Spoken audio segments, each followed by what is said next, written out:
Altice USA isn't afraid to march to the beat of its own drum, and actually believes it's going about network upgrades the smart way by jumping straight to fiber.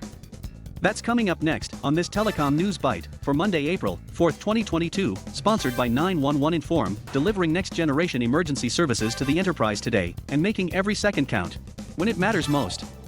Now here's your host, Mark Fletcher, ENP and Vice President of Public Safety Solutions at 911 Inform.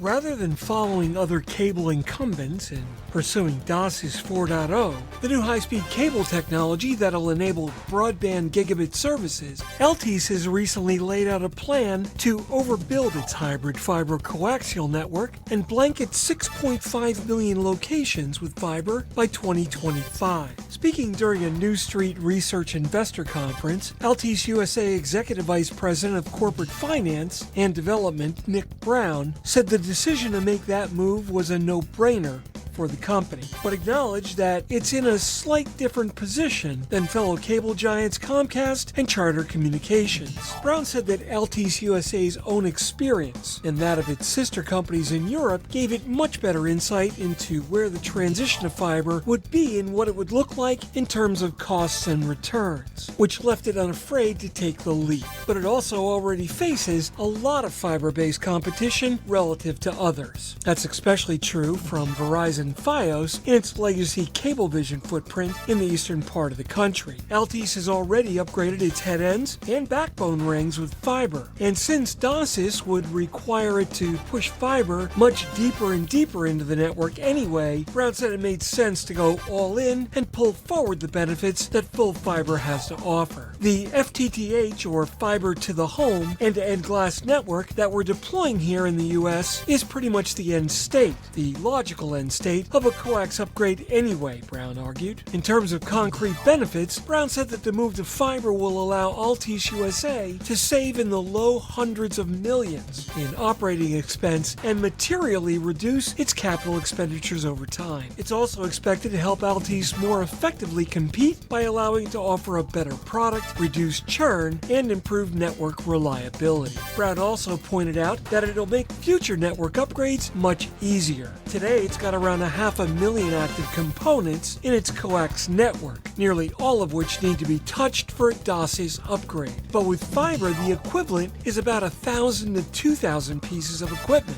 that would need to be upgraded to go to the next generation's fiber technology, as we're doing this year as we're moving to XGS-PON, he said. He also noted his current fiber footprint of more than 1 million locations was originally built with GPON technology. Brown concluded with, "I think it's just a lot more scalable, a lot more future-proof in our mind, and a lot more cost-effective to move to future broadband technologies," he said. So I would guess that if there's any lesson to be learned, you can't move too fast and too far with new technologies. And connecting the world with fast, efficient broadband is the key to tomorrow.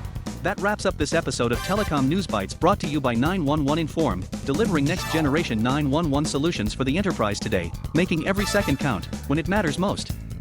Visit them on the web at 911inform.com. Telecom News Bites is hosted by Mark Fletcher, Vice President of Public Safety Solutions at 911 Inform. Follow Fletch on Twitter at Fletch911, and view all of his blogs and podcasts on Fletch.tv. And be sure to like and subscribe so you'll be notified as soon as new podcasts are published.